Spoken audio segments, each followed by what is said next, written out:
आज की कहानी है समाप्ति। गुरुदेव रवींद्रनाथ टैगोर की 1893 में लिखी शॉर्ट स्टोरी समाप्ति एक स्वतंत्र सोच रखने वाली टॉमबॉयिश लड़की की कहानी है। उसके अरेंज्ड मैरिज को लेकर प्रतिरोध की और धीरे धीरे वैवाहिक प्रेम को समझने और एक्सेप्ट करने को लेकर यह कहानी है। टैगोर की कहानियां अक्सर इस बारे में होती है कि कैसे एक परंपराबद्ध समाज की बाधाओं के भीतर प्रेम संघर्ष करता है, और समाप्ति इसका एक अच्छा उदाहरण है। 1961 में इसी कहानी को लेकर सत्यजीत राय ने तीन कन्या नाम की अपनी फिल्म में बड़े पर्दे पर इसे बांग्ला भाषा में दिखाया था। हाल ही में 2015 में अनुराग बासु ने इसी कहानी को अपनी series stories bye Rabindranath Tagore में एक बार फिर हिंदी भाषा में दिखाया। सत्यजीत रे की फिल्म तीन कन्या में रविंद्रनाथ टैगोर की ही एक और कहानी को अडेप्ट किया गया था, जिसका नाम था पोस्टमास्टर। अगर आप यह कहानी सुनना चाहते हैं तो इस वीडियो के डिस्क्रिप्शन में आपको इसका लिंक भी मिल जाएगा। आइए सुनते हैं समाप्ति, एक बेहद खूबसूरत प्रेम कहानी, मेरे यानी मनीषा के साथ कथा कहानी काव्य पर। अपूर्व कुमार बीए पास करके ग्रीष्मावकाश में विश्व की महान नगरी कलकत्ता से अपने गांव को लौट रहा था। मार्ग में छोटी सी नदी पड़ती है। वह बहुधा बरसात के अंत में सूख जाया करती है, परंतु अभी तो सावन मास है। नदी अपने यौवन पर है। गांव की हद और बांस की जड़ों का आलिंगन करती हुई तीव्रता से बहती चली जा रही है। लगातार कई दिनों की घनघोर बरसात के बाद आज तनिक मेघ छटे हैं और आकाश पर सूर्यदेव के दर्शन हो रहे हैं।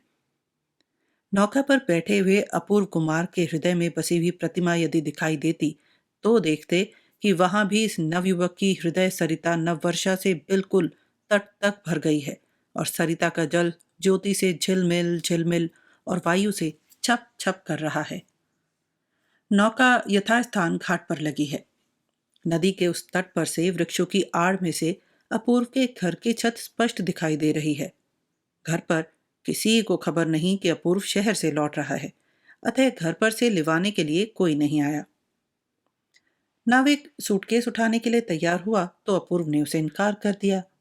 वह स्वयं ही सूटकेस हाथ में उठाकर आनंद की लहर से झटपट नौका से उतर पड़ा। उतरते ही घाट पर थी फिसलन। सूटकेस सहित वह दलदल में गिर पड़ा और ज्यों ही गिरा त्यों ही न जाने कहां से एक मोटी ऊंची सी हंसने की आवाज आई, जिसने समीप के पीपल पर बैठी हुई चिड़ियों को उड़ा दिया। अपूर्व बहुत ही लज्जित हुआ और झटपट स्वयं को संभाल कर चारों तरफ देखने लगा कि घाट के एक छोर पर, जहां महाजन की नौका से नई ईंटें उतार कर इकट्ठी की गई हैं, उन्हीं पर बैठी हुई एक नवयौवना हंसते हंसते लोटपोट हो रही है। अपूर्व ने पहचान लिया कि वह उसी के पड़ोसी की लाडली बेटी मृणमयी है। पहले इनका घर यहाँ से बहुत दूरी पर बड़ी नदी के तट पर था। 2-3 साल गुजरे, नदी की बाढ़ के कारण उन्हें वह स्थान छोड़कर यहाँ चला आना पड़ा। मृणमयी के विषय में बहुत कुछ अपवाद सुनने को मिलता है। ग्रामीणवासी पुरुष तो इसे स्नेह के स्वर में पगली कहकर पुकारते हैं, लेकिन उनकी घरवालियां इसके उद्दंड स्वभाव से सर्वदा त्रस्त, चिंतित और शंकित रहा करती हैं।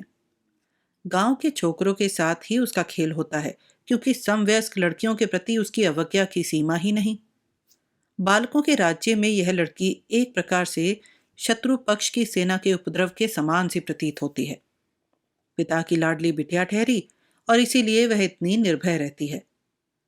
वास्तव में इस विषय में मृणमयी की मां अपनी सहेलियों के आगे हर समय अपने पति के विरुद्ध फरियाद किया ही करती, मगर फिर भी यह सोचकर कि पिता बेटी को लाड़ करते हैं और जब यह अवकाश के समय घर रहते हैं तो मृणमयी के नेत्रों से अश्रु उनके हृदय पटल पर बहुत ही आघात पहुंचाते हैं, वे प्रवासी पति का स्मरण करके लड़की को किसी भी तरह पीड़ा नहीं पहुंचा सकती। मृणमयी का रंग देखने में अधिक साफ नहीं है। छोटे छोटे घुंघराले केश पीठ पर बिखरे रहते हैं। चेहरे पर बिल्कुल बचपना छाया रहता है। बड़ी बड़ी कजरारी आंखों में न तो लज्जा है, न भय और न हाव भाव में किसी प्रकार का संशय। वह लंबी, हृष्ट पुष्ट, स्वस्थ और सबल है। उसकी आयु अधिक है या कम, यह प्रश्न किसी के मन में उठता ही नहीं। यदि उठता तो ग्रामीण पड़ोसी इस बात पर माँ बाप की निंदा करते कि अभी तक यह कुंवारी ही फिर रही है। जब कभी गांव के विदेशी जमींदार की नौका आकर घाट पर लगती है तो उस दिन ग्रामीणवासी उनकी आवभगत में घबरा से जाते हैं। गृहिणियों के चेहरों पर नाक भौं सिकुड़ जाते हैं, परंतु मृणमयी न जाने कहाँ के किसी के वस्त्रों से हीन बच्चे को उठाए हुए घुंघराले केशों को पीठ पर बिखेरे जा खड़ी होती है। जिस देश में कोई शिकारी नहीं, कोई मुसीबत नहीं, उस देश की मृगी शावक की तरह निडर हुई आश्चर्यचकित सी देखा करती और अंत में बाल संगियों के पास जाकर इस नए मानव के आचार व्यवहार के विषय में विस्तार के साथ भूमिका बांधती। हमारे अपूर्व कुमार ने अवकाश के दिनों में घर आकर इससे पहले और भी 2-4 बार इस सीमाहीन नवयौवना को देखा है और फालतू समय में, यहाँ तक कि काम के समय में भी इसके विषय में विचार किया है। इस धरा पर बहुत से चेहरे देखने में आते हैं, पर कोई कोई चेहरा ऐसा होता है कि न कुछ कहना न सुनना, झट से मन के भीतर ऐसा बस जाता है कि उसे निकालना मुश्किल हो जाता है। केवल सौंदर्य के कारण ही ऐसा नहीं होता, वह तो कुछ और ही है। संभवतः वह है स्वच्छता। अधिकांश चेहरों पर मानव प्रकृति पूरी तौर से अपनी ज्योति से नहीं जगमगा पाती। जिस चेहरे पर हृदय के कोने में छिपा हुआ वह रहस्यमय व्यक्ति बिना रुकावट के बाहर निकलकर दिखाई देता है, वह चेहरा सैकड़ों हजारों में छिपता नहीं, पल भर में हृदय पटल पर अंकित हो जाता है। इस लड़की के चेहरे पर, आंखों पर एक चंचल और उद्दंड नारी प्रकृति सदैव स्वच्छंद और वन के दौड़ते हुए हिरण की तरह दिखाई देती रहती है, भागती फिरती रहती है। और इसीलिए ऐसे सलोने चंचल मुख को एक बार देख लेने पर फिर सहज में वह भुलाए नहीं भूला। हमें यह बताने की आवश्यकता नहीं कि मृणमय की कौतूहलता से भरी हास्य ध्वनि चाहे कितनी ही मृदु क्यों ना हो, लेकिन अभागे अपूर्व के लिए वह तनिक कुछ दुखदाई ही साबित हुई। मारे लज्जा के उसका चेहरा सुर्ख हो उठा और हाथ का सूटकेस झटपट नाविक के हाथ में सौंप कर वह शीघ्रता से अपने घर की ओर चल दिया। नदी का किनारा, वृक्षों की छाया, पक्षियों का मृदु कलरव, प्रभात की मीठी मीठी धूप और 20 वर्ष की अवस्था। शायद ईंटों का ढेर ऐसा कुछ खास उल्लेख योग्य नहीं, पर उस पर जो मानवी बैठी थी, उसने उस शुष्क और नीरस आसन पर भी एक प्रकार का मूक सौंदर्य का भाव फैला रखा था। छी छी, ऐसे दृश्य के मध्य में प्रथम पग उठाते ही जिसका सारे का सारा व्यक्तित्व के ऊपर आघात हो जाए, तो उसके भाग्य की इससे बढ़कर निष्ठुरता और क्या हो सकती है। ईंटों के ढेर से बहती हुई हंसी की तरंग सुनते सुनते वृक्षों की छाया के नीचे दलदल में सनी निम्न दुकुल सूटकेस लिए हुए श्रीयुत अपूर्व जी किसी तरह अपने घर पहुंचे। अकस्मात ही बेटे के पहुंच जाने से विधवा मां मारे उल्लास के फूली न समाई। उसी समय खोया, दही, दूध और बढ़िया मछली की तलाश में दूर पास सब स्थानों पर आदमी दौड़ाए गए और पास पड़ोस में भी एक प्रकार की हलचल सी पैदा हो गई। भोजन की समाप्ति पर मां ने बेटे के आगे ब्याह का प्रस्ताव छेड़ा। अपूर्व इसके लिए तैयार था ही। कारण यह प्रस्ताव बहुत पहले से पेश था, केवल अपूर्व तनी कुछ नई रोशनी के चक्कर में आकर हट कर बैठा था कि बीए पास किए बिना वह विवाह हरगिज नहीं कर सकता वगैरह। अब तक उसकी माँ उसके पास होने की ही राह देख रही थी, सो अब किसी प्रकार की आपत्ति उठाने के मायने हैं कि झूठी बहानेबाजी। अपूर्व ने कहा, पहले लड़की तो देखो, फिर देखा जाएगा। माँ ने उत्तर दिया, लड़की वड़की सब देखी जा चुकी है, उसके लिए तुझे फिक्र करने की जरूरत नहीं। किंतु अपूर्व उसके लिए स्वयं ही फिक्र करने के लिए उद्यत हो गया। बोला, लड़की बिना देखे मैं विवाह नहीं कर सकता। माँ सोच में पड़ गई। ऐसी अनोखी बात तो आज तक नहीं सुनी थी। फिर भी वह राजी हो गई। रात को अपूर्व दीपक बुझाकर बिस्तर पर जा पड़ा।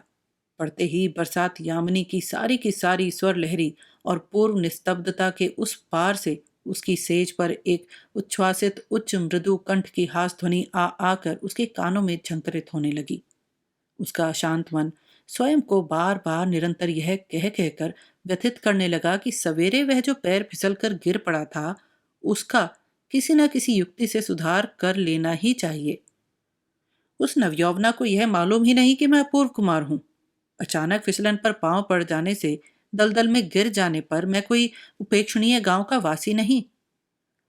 अगले दिन अपूर्व को लड़की देखने जाना था। अधिक दूर नहीं, पड़ोस में ही लड़की वालों का घर है। तने कुछ कोशिश करने के बाद ही कपड़े बदन पर डाले। निम्न दुकुल यानी धोती और दुपट्टा जोड़कर रेशमी अचकन, सिर पर अमीरी रंग की गोल पगड़ी और पैरों में बढ़िया चमकते हुए जूते पहनकर, रेशमी कपड़े की बढ़िया छतरी हाथ में लटकाए वह सवेरे ही चल दिया। भाभी ससुराल में घुसते ही वहां कोलाहल सा मच गया। अंत में यथा समय कंपित हृदय को झाड़ पोंछ कर, रंग वंग कर, जोड़े में गोटे आदि लगाकर, एक पतली रंगीन साड़ी में लपेट कर उसे भावी पति के सामने लाया गया। आगंतुका एक कोने में लगभग घुटनों तक माथा झुकाए चुपचाप जड़ वस्तु सी बैठी रही, और उसके पीछे धैर्य बंधाए रखने के लिए खड़ी एक अधेड़ अवस्था की दासी।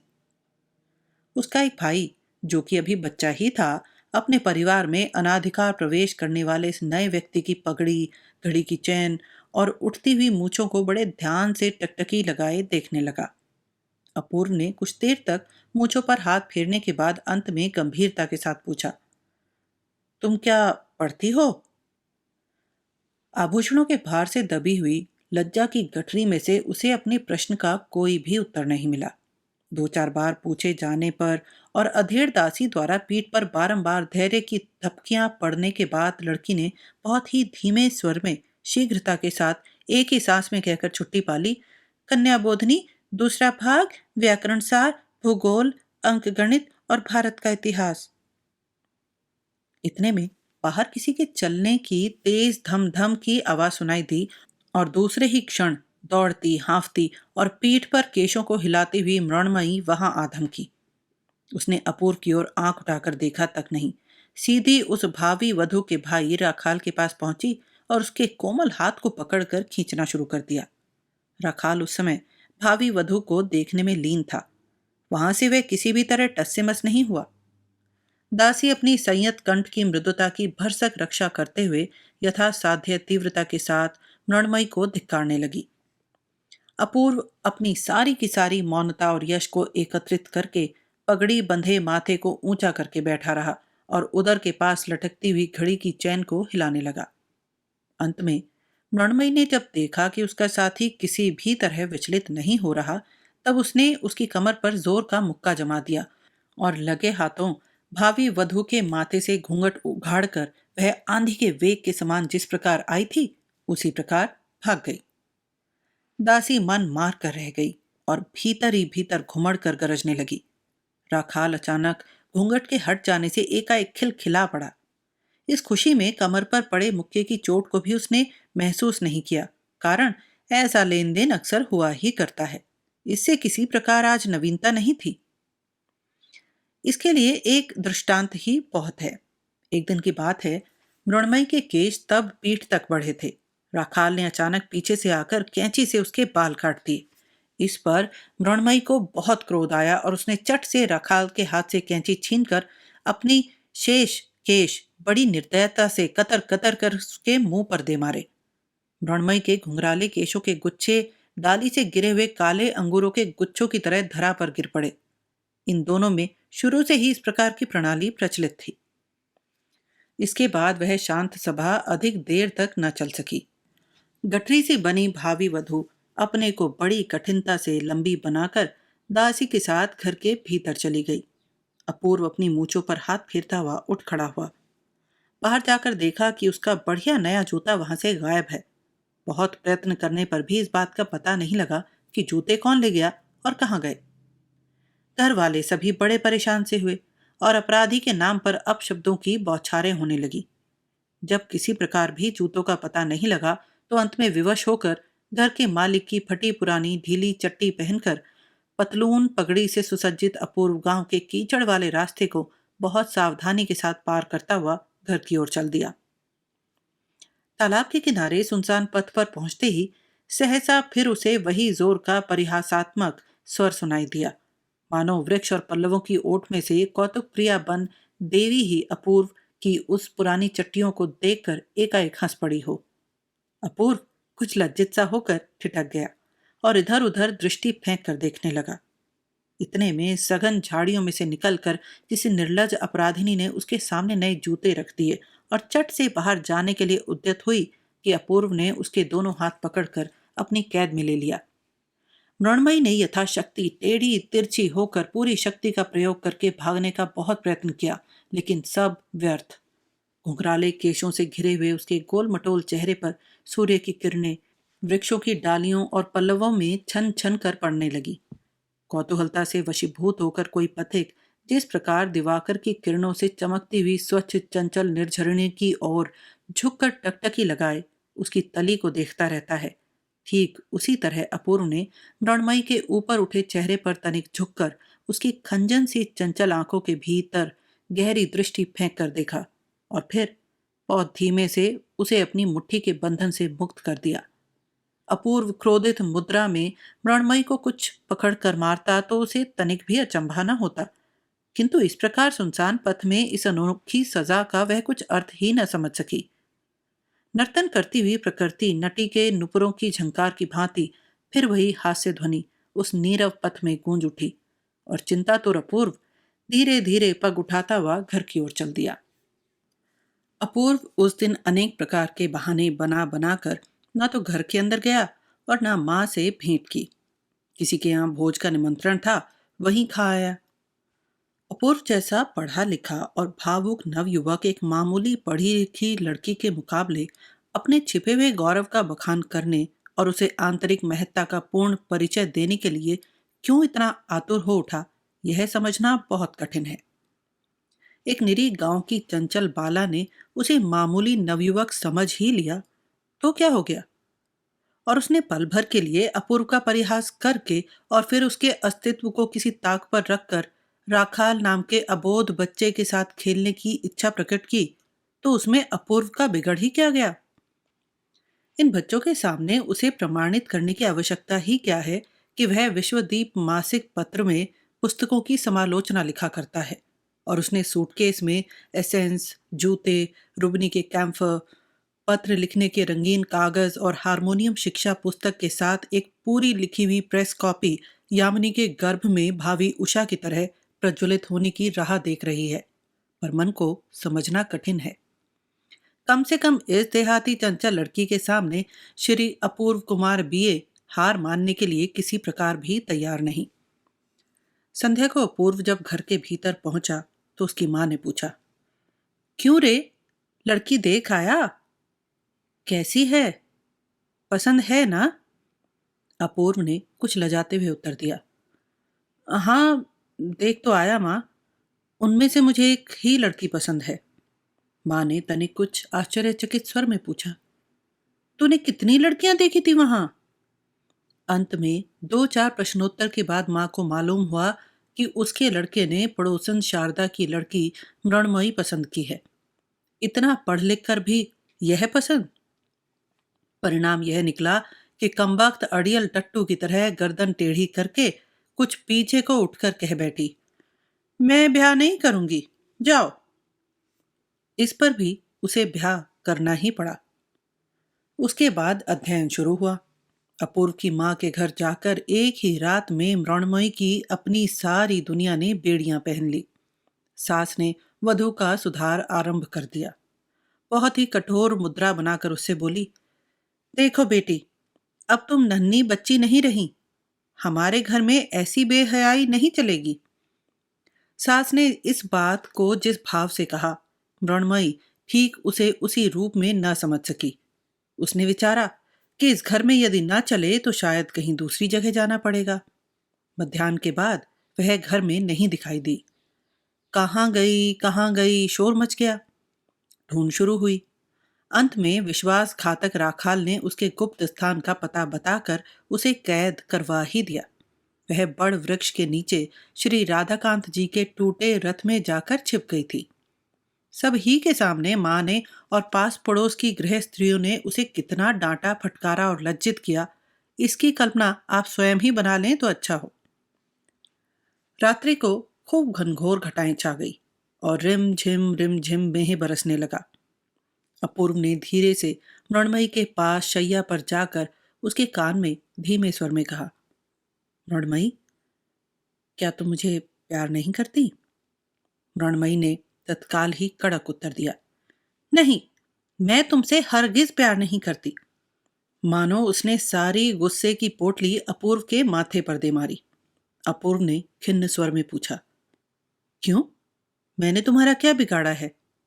इस दोष की संतोषजनक कैफियत देना तो कठिन है। अपूर्व ने मन ही मन कहा, इस विद्रोह मन को जैसे भी बने वश में करना ही होगा।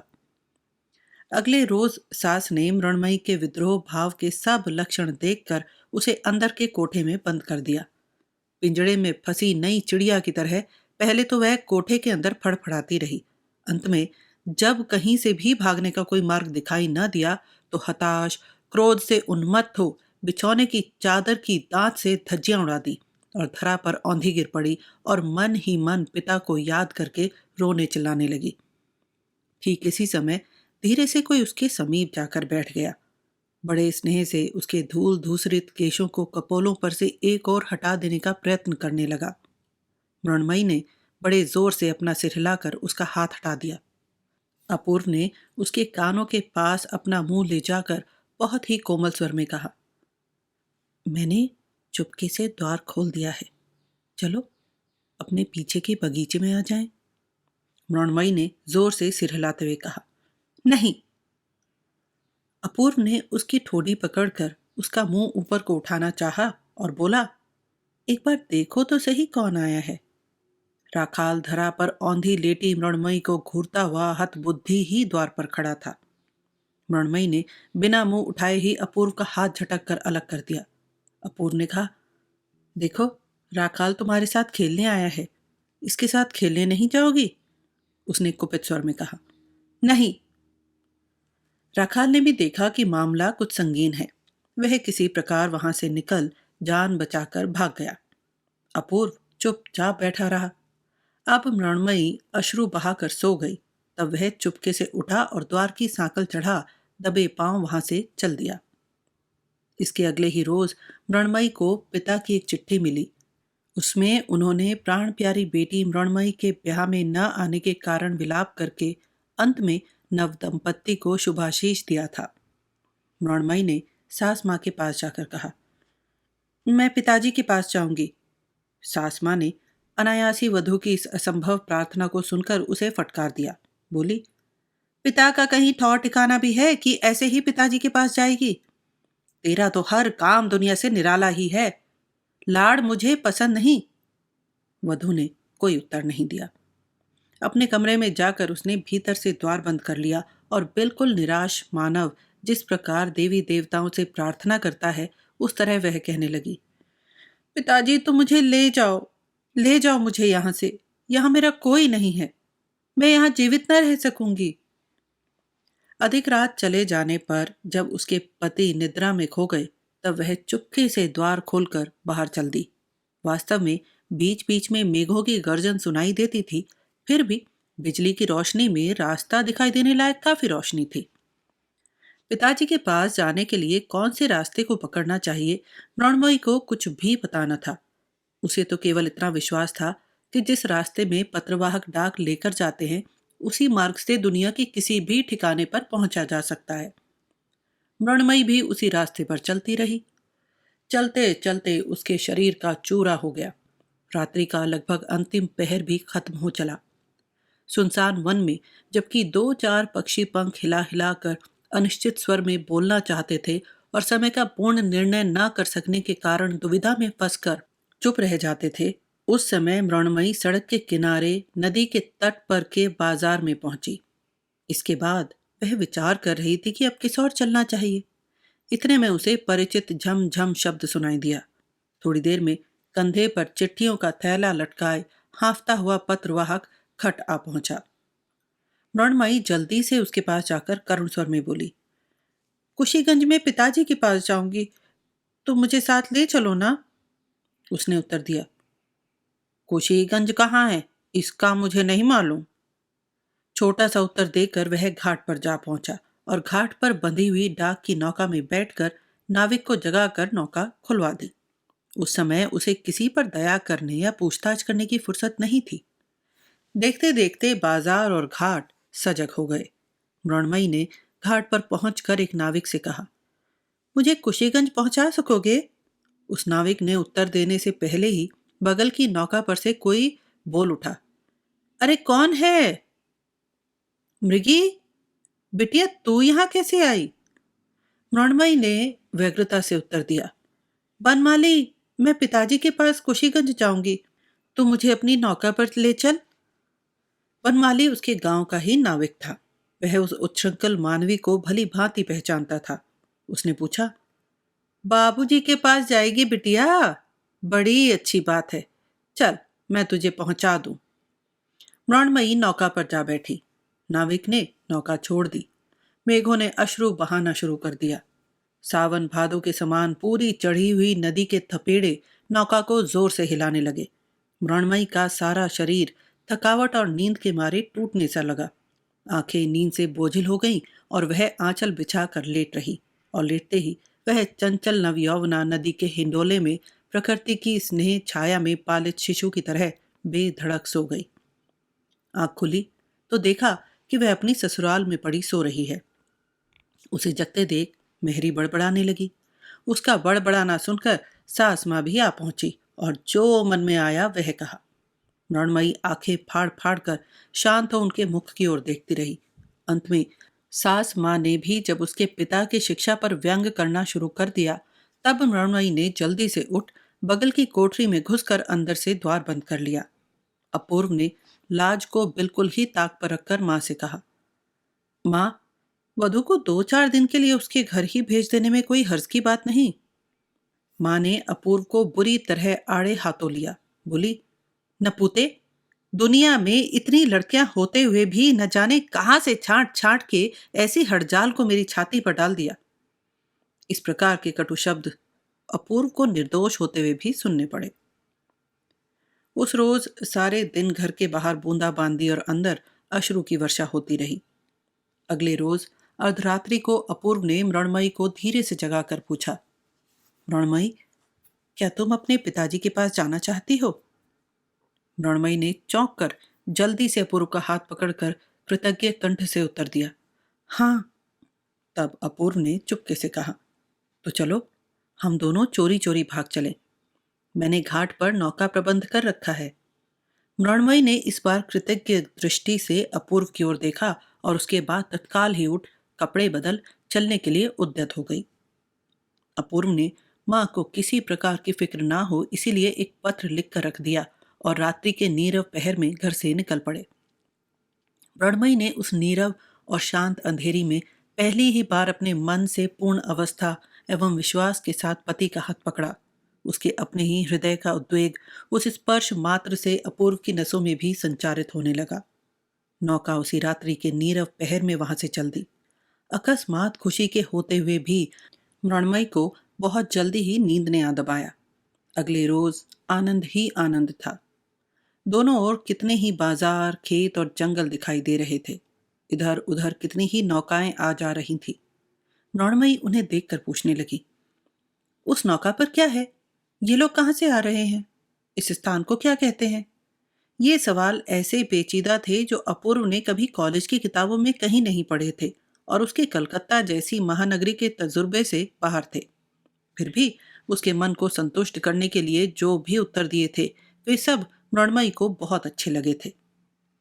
दूसरी संध्या को नौका कुशीगंज के घाट पर जा लगी। पास ही में टीन के एक छोटे से झोपड़े में मैली सी धोती बांधे कांच की भद्दी लालटेन जला छोटे से डेस्क पर एक चमड़े की जिल्द वाला बड़ा सा रजिस्टर रखकर नंगे बदन स्टूल पर बैठे ईशान चंद्र कुछ लिख पढ़ रहे थे। इसी समय इस नव दंपत्ति ने झोपड़े में प्रवेश किया। मृणमयी ने पुकारा, पिताजी। उस झोपड़ी में आज तक ऐसी मृदु ध्वनि इस प्रकार से पहले और कभी नहीं सुनाई दी थी। ईशान के नेत्रों से टप टप आंसू गिरने लगे। उस समय वे निश्चय न कर सके कि उन्हें क्या करना चाहिए। उनके बिटिया और दामाद मानो साम्राज्य के युवराज और युवराकी हैं। यहाँ पटसन के ढेर के बीच में उनके बैठने लायक स्थान कैसे बनाया जा सकता है? इसी के निर्णय हेतु उनकी भटकती हुई बुद्धि और भी भटक गई। और खाने पीने का प्रबंध, यह भी दूसरी चिंता की बात थी। निर्धन बाबू अपने हाथ से दाल भात पकाकर किसी प्रकार पेट भर लेता है, पर आज इस खुशी के अवसर पर क्या खिलाए और क्या करे। मृणमयी पिता को असमंजस में देखकर फौरन बोली, पिताजी, आज हम सब मिलकर रसोई तैयार करेंगे। अपूर्व ने इस नवीन प्रस्ताव पर उत्साह प्रकट किया। उस छोटी सी झोपड़ी में स्थान की कमी, आदमी की कमी और अन्न की बहुत कमी थी। लेकिन छोटे से छिद्र में से जिस प्रकार फव्वारा चौगुने वेग से छूटता है, उसी प्रकार निर्धनता के सूक्ष्म सुराख से खुशी का फव्वारा तीव्रता से छूटने लगा। इसी प्रकार 3 दिन बीत गए। दोनों समय नियमित रूप से स्टीमर आता, यात्रियों का आना जाना और शोरगुल सुनाई देता था। लेकिन संध्या के समय नदी का तट बिल्कुल सुनसान हो जाता था। तब अपूर्व एक अनोखी स्वतंत्रता का अनुभव किया करता था। तीनों मिलकर कहीं कहीं रसोई तैयार किया करते थे।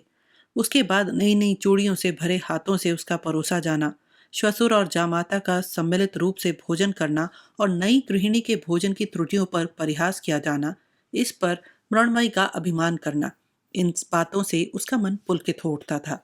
अंत में अपूर्व ने कहा कि अब अधिक दिन ठहरना उचित नहीं। मृणमयी ने कुछ और दिन ठहरने की प्रार्थना की, लेकिन ईशान बाबू ने कहा, नहीं, अब नहीं। विदा बेला पर बिटिया को छाती से लगा, उसके माथे पर स्नेह सिंचित हाथ को रखकर अश्रु मिश्रित स्वर में ईशान चंद्र ने कहा, बिटिया, तू अपनी ससुराल में ज्योति जगाना, लक्ष्मी बनकर रहना, जिससे मेरे में कोई दोष न निकाल सके। मृणमयी अश्रु बहाते हुए अपने पति के साथ विदा हो गई और ईशान बाबू अपनी उसी झोपड़ी में लौटकर उसी पुराने नियम के अनुसार माल तोलकर दिन पर दिन और मास पर मास बिताने लगे। दोनों अपराधियों की युगल जोड़ी अब घर पहुंची तो मां गंभीर बनी रही, किसी से कुछ बात नहीं की। मां की ओर से किसी के व्यवहार में कोई दोष ही प्रदर्शित नहीं किया गया कि जिसकी सफाई के लिए दोनों में से कोई कुछ प्रयत्न करता। इस शांत अभियोग ने, इस मूक अभियान ने पर्वत की तरह सारी गृहस्थी को अटल होकर दबा रखा। जब यह सहन शक्ति से बाहर की बात हो गई तो अपूर्व ने कहा, माँ, कॉलेज खुल गया है, अब मुझे कानून पढ़ने जाना है। माँ ने कुछ उदासीनता प्रकट करते हुए कहा, बहू का क्या करोगे? अपूर्व ने कहा, यहीं रहेगी। माँ ने उत्तर दिया, ना बेटा, यहां पर उसकी जरूरत नहीं, उसे तुम अपने साथ ही लेते जाओ। अपूर्व ने अभिमान पीड़ित स्वर में कहा, जैसी इच्छा। कलकत्ता लौटने की तैयारी मां करने लगी। लौटने के एक दिन पहले रात को अपूर्व जब अपने कमरे में विश्राम के लिए गया तो देखा मृणमयी शैया पर पड़ी रो रही है। अनायास ही उसके हृदय को चोट पहुंची। व्यक्त स्वर में बोला, मृणमयी, मेरे साथ महानगरी चलने को मन नहीं चाहता क्या? मृणमयी ने उत्तर दिया, नहीं। अपूर्व ने पुनः पूछा, क्या तुम मुझसे प्रेम नहीं करती? इस प्रश्न का कुछ भी उत्तर न मिला। विशेषतया इस प्रकार के प्रश्न का उत्तर बहुत ही सरल हुआ करता है, किंतु कभी कभी इसके अंदर मन स्तर की इतनी जटिलता होती है कि कन्या से ठीक वैसे उत्तर की आशा नहीं की जा सकती। अपूर्व ने प्रश्न किया, राखाल को छोड़कर यहां से चलने की इच्छा नहीं होती है क्या? मृणमयी ने बड़ी सुगमता से उत्तर दिया, हाँ। इसे सुनकर बीए पास अपूर्व के हृदय में सुई के बराबर बालक राखाल की ओर से ईर्ष्या का अंकुर उठ खड़ा हुआ। बोला, बहुत दिनों तक गांव नहीं लौट सकूंगा, शायद 2-2.5 साल या इससे भी अधिक समय लग जाए। इसके विषय में कुछ न कहकर मृणमयी बोली, वापस आते समय राखाल के लिए एक बढ़िया सा राजस का चाकू लेते आना। अपूर्व लेटे हुए था, तनिक उठकर बोला, तो तुम यहीं रहोगी? मृणमयी ने उत्तर दिया, हाँ, अपनी माँ के पास जाकर रहूंगी। अपूर्व ने ठंडी सी उच्छ्वास छोड़ी, बोला, अच्छा, वहीं रहना। अब जब तक बुलाने की चिट्ठी नहीं लिखोगी मैं नहीं आऊंगा। अब तो खुश हो ना? मृणमयी ने इस प्रश्न का उत्तर देना व्यर्थ समझा और सोने लगी, किंतु अपूर्व को नींद नहीं आई। तकिया ऊंचा किए उसके सहारे बैठा रहा। रात्रि के अंतिम पहर में सहसा चंद्रमा दिखाई दिया और उसकी चांदनी बिस्तर पर आकर फैल गई। अपूर्व ने उस रोशनी में मृणमयी के चेहरे की ओर देखा। देखते देखते उसे ऐसा महसूस हुआ कि रूप कथा की शहजादी को किसी ने चांदी की छड़ी छुआकर अचेत कर दिया हो। एक बार फिर सोने की छड़ी छुआते ही इस सोती हुई आत्मा को जगाकर उसे बदली की जा सकती है। चांदी की छड़ी परिहास है और सोने की छड़ी कुंदन। भोर से पहले ही अपूर्व ने मृणमयी को जगा दिया। बोला, मृणमयी, मेरे चलने का समय आ गया है। चलो, मैं तुम्हारी माँ के पास छोड़ाऊं। मृणमयी बिस्तर से उठकर चलने के लिए तैयार हो गई। अपूर्व ने उसके दोनों हाथों को हाथों में लेकर कहा, अब एक विनती और है। मैंने कितने ही अवसरों पर तुम्हारी सहायता की है। आज परदेश जाते समय तुम मुझे उसका इनाम दे सकोगी? मृणमयी ने आश्चर्य के साथ पूछा। क्या? अपूर्व ने कहा। स्वेच्छा से केवल एक चुंबन दे दो। अपूर्व की इस अनोखी विनती और शांत चेहरे को देखकर मृणमयी हंसने लग गई और फिर बड़ी कठिनाई से हंसी को रोककर वह चुंबन देने के लिए आगे बढ़ी। अपूर्व के मुंह के पास मुंह ले जाकर उसे न रहा गया, खिलखिलाकर हंस पड़ी। इस प्रकार 2 बार किया और अंत में शांत होकर आंचल से मुंह ढककर हंसने लगी। जब कुछ न बन पड़ा तब अपूर्व ने डांटने के बहाने उसके कान खींच लिए।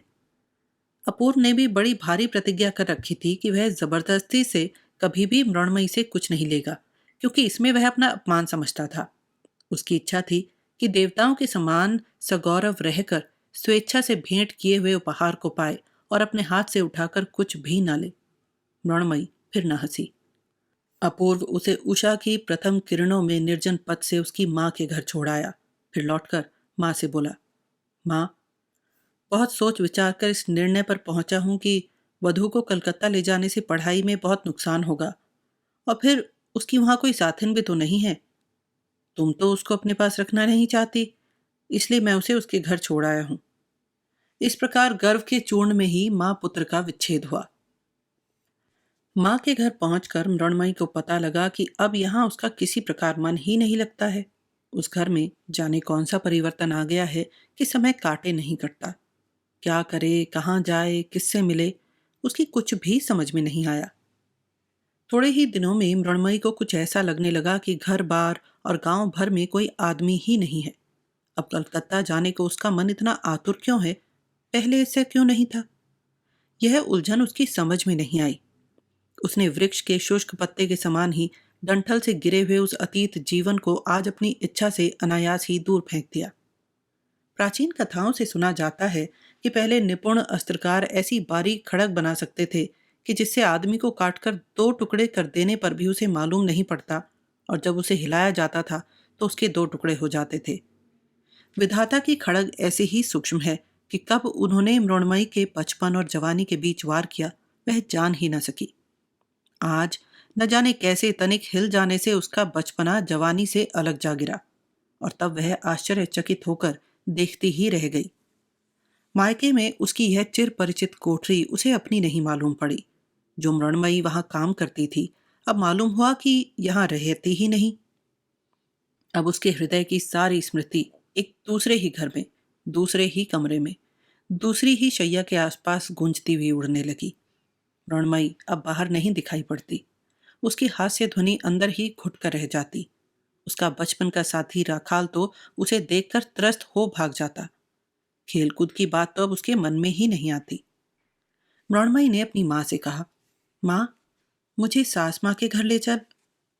उधर कलकत्ते जाते समय बेटे की उदासीनता को याद करके माँ का हृदय विदीर्ण हो रहा था। क्रोध में आकर वधू को वह अपनी ससुराल छोड़ आया, यह बात उसके मन में सुई की तरह चुभने लगी थी। इतने में एक दिन अवगुंठन डाले मृणमयी आ पहुंची। चेहरा उसका मुरझा सा गया था और उसने सास माँ के चरणों का स्पर्श किया। आशीष देने के स्थान पर सास माँ की आंखों में अश्रु भर आए और उसी क्षण मृणमयी को उठाकर जलते हुए कलेजे से लगा लिया। उसी क्षण दोनों का मिलाप हो गया। मृणमयी के चेहरे की ओर निहार कर सास माँ को बड़ा आश्चर्य हुआ। अब वह पहली मृणमयी नहीं रह गई थी। ऐसा परिवर्तन तो कतिपय सबके लिए संभव नहीं। ऐसे परिवर्तनों के लिए बड़ी ताकत की आवश्यकता होती है। सास माँ ने बहुत सोच समझकर निश्चय किया था कि वधू के सारे दोषों को धीरे धीरे से सुधारेगी, किंतु यहाँ तो पहले से ही किसी विशेष सुधारक ने उसे नवजीवन दे डाला था। अब वधू ने सास माँ को अच्छी तरह पहचान लिया था और सास माँ ने उसको। मृणमयी के हृदय में आषाढ़ माह के सजल मेघों के समान अश्रुओं से पूर्ण गर्व उमड़ने लगा। उस गर्व से उसकी बड़ी बड़ी आंखों की छायादार घनी पलकों पर और भी गहरा आवरण डाल दिया। वह मन ही मन अपूर्व से कहने लगी, मैं अब तक अपने को न समझ सकी तो न सही, पर तुमने मुझे क्यों समझने का प्रयत्न नहीं किया? तुमने मुझे दंड क्यों नहीं दिया? तुमने अपनी इच्छा के वशीभूत ही क्यों नहीं चलाया? मुझ डाइन ने जब तुम्हारे साथ महानगरी चलने को इनकार किया तो तुम मुझे जबरदस्ती पकड़कर क्यों नहीं ले गए? तुमने मेरा कहना क्यों पूरा किया? मेरी हट के आगे क्यों झुके? मेरी अवज्ञा को क्यों सहन किया? इसके उपरांत फिर उसे उस दिन की याद आई। पहले पहल जिस दिन अपूर्व सवेरे तालाब के किनारे सुनसान रास्ते में उसे बंदी बनाकर मुंह से कुछ न कहकर केवल उसके मुख की ओर निहारता रहा था। उस दिन के तालाब की, उस पथ की, वृक्ष के नीचे उस छाया की, भोर की उस सुनहली धूप की, हृदय भार से झुकी हुई उस गहरी चितवन की उसे स्मृति छा गई और सहसा उसका पूरा पूरा अर्थ अब उसकी समझ में आ गया था।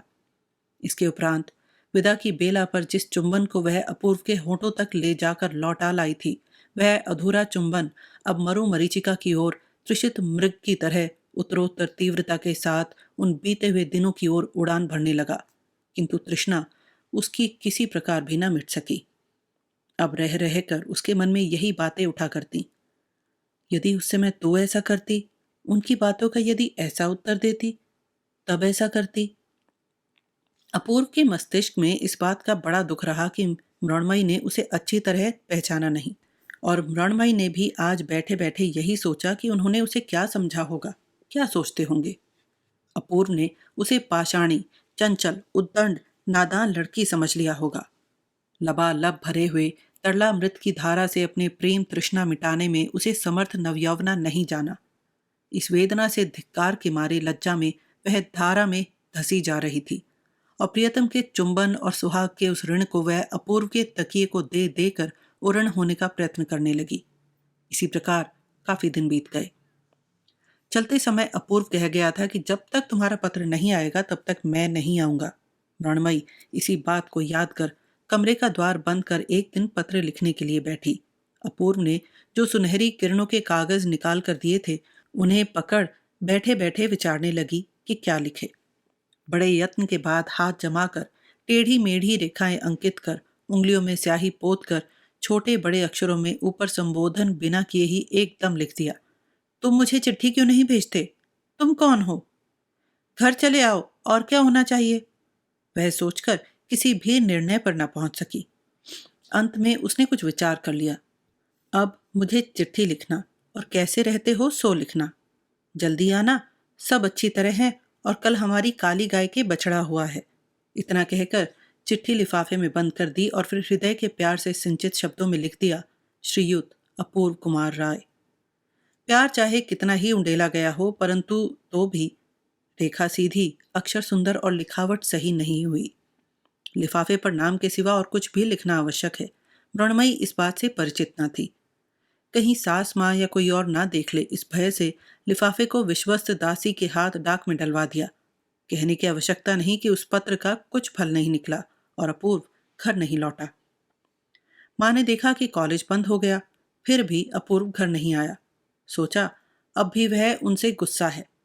मृण्मयी ने भी समझ लिया कि अपूर्व उससे गुस्सा कर रहा है, और तब वह अपने पत्र को याद करके मारे लज्जा के गड़ जाने लगी। वह पत्र उसका कितना तुच्छ और छोटा था। उसमें तो कोई बात ही नहीं लिखी गई। उसने अपने मन के भाव तो उसमें लिखे ही नहीं, फिर उनका ही क्या दोष। यह सोच सोचकर वह तीर बिंधे शिकार की तरह भीतर ही भीतर तड़पने लगी। दासी से उसने बार बार पूछा, उस पत्र को तू डाक में डाल आई थी? दासी ने उसे कितनी ही बार समझाया, हाँ बहू जी, मैं खुद चिट्ठी को डिब्बे में डाल आई हूं। बाबूजी को भी वह मिल ही गई होगी।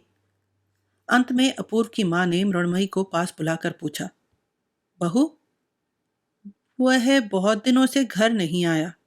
मन चाहता है कि कलकत्ता जाकर उसे देख आऊं। क्या तुम साथ चलोगी? मृण्मयी जबान से कुछ न कह सकी, परंतु स्वीकृति रूप में सिर हिला दिया और अपने कमरे में जाकर तकिए को छाती से लगाकर इधर से उधर करवटें बदलकर हृदय के आवेश को दबाकर हल्की होने का प्रयत्न करने लगी। इसके बाद भी भावी आशंका के विषय में सोचकर रोने लगी। अपूर्व को सूचित किए बिना ही दोनों उसकी शुभकामना चाहती हुई कलकत्ता को चल दी। अपूर्व की माँ कलकत्ते में अपने दामाद के यहाँ ठहरी। उसी दिन संध्या को अपूर्व मृणमयी के पत्र की आस छोड़कर और वचन को भंग करके स्वयं ही पत्र लिखने के लिए बैठा था। तभी उसे जीजाजी का पत्र मिला कि तुम्हारी माँ आई है, जल्दी आकर मिलो और रात को भोजन यहीं करना। समाचार सब ठीक है। इतना पढ़ने पर भी उसका मन किसी अमंगल सूचना की आशंका कर घबरा उठा। वह तुरंत ही कपड़े बदल जीजाजी के घर की ओर चल दिया। मिलते ही उसने माँ से पूछा, माँ, सब मंगल तो है? माँ ने कहा, सब देवी की कृपा है। छुट्टियों में तू घर नहीं आया था, इसलिए मैं तुझे लेने आई हूं। अपूर्व ने कहा, मेरे लिए इतनी तकलीफ उठाने की क्या जरूरत थी माँ? मैं तो कानून की परीक्षा के कारण। ब्यालू करते समय दीदी ने पूछा, भैया, उस समय भाभी को तुम साथ ही क्यों नहीं लेते आए? भैया ने गंभीरता के साथ कहा, कानून की पढ़ाई थी दीदी। जीजा ने हंसकर कहा, यह तो सब बहाना है, असल में हमारे डर से लाने की हिम्मत नहीं पड़ी। दीदी बोली, बड़े डरपोक निकले भैया, कहीं इस डर से बुखार तो नहीं चढ़ा? इस तरह हंसी मजाक चलने लगा, परंतु अपूर्व वैसे ही उदासीन बना रहा। माँ जब कलकत्ते आई तब मृणमयी भी चाहती तो वह भी कलकत्ते आ सकती थी, पाषाणी कहीं की। इस प्रकार सोचते सोचते उसे सारा मानव जीवन व्यर्थ सा प्रतीत होने लगा। ब्यालू के बाद बड़ी जोर की आंधी आई और बहुत तेज वर्षा होने लगी। दीदी ने कहा, भैया, आज यहीं रह जाओ। अपूर्व ने कहा, नहीं दीदी, मुझे जाना ही होगा, बहुत सा काम पड़ा है। जीजा ने कहा, ऐसी रात में तुम्हें क्या काम है? एक रात को ठहरी जाओगे तो कौन सा काम बिगड़ जाएगा? बहुत कहने सुनने के उपरांत अनिच्छा से अपूर्व उस रात दीदी के पास ठहर गया। राजी हो जाने पर दीदी ने कहा, भैया, तुम थके हुए दिखाई देते हो, अब चलकर आराम कर लो। अपूर्व की यही इच्छा थी कि शैया पर अंधेरे में अकेले जाकर सो रहे तो उसकी जान बचे। बातें करना भी तो उसे बुरा लगता था। सोने के लिए जिस कमरे के द्वार पर उसे पहुंचाया गया, वहां जाकर देखा कि भीषण अंधकार था। दीदी ने कहा, डरो मत भैया, हवा से बत्ती बुझ गई मालूम होती है, दूसरी बत्ती लिए आती हूं। अपूर्व ने कहा, नहीं दीदी, अब उसकी आवश्यकता नहीं है, मुझे अंधेरे में ही सो जाने की आदत है। दीदी के चले जाने पर अपूर्व अंधकार में भरे कमरे में सावधानी के साथ शैया की ओर बढ़ा। शैया पर बैठना चाहता था कि इतने में चूड़ियों के खनकने की आवाज सुनाई दी और कोमल बाहुपाश में वह बुरी तरह जकड़ गया। उन्हीं क्षणों पुष्प से कोमल व्याकुल होठों ने डाकू के समान आकर अविरल अश्रु धारा के भीगे हुए चुंबनों के मारे उसे आश्चर्य प्रकट करने तक का अवसर न दिया। अपूर्व पहले तो चौंक पड़ा, उसके बाद उसकी समझ में आया कि जो काम वह पाषाणी को मनाने के लिए अधूरा छोड़ आया था, उसे आज अश्रुओं के वेग ने पूर्ण कर दिया है।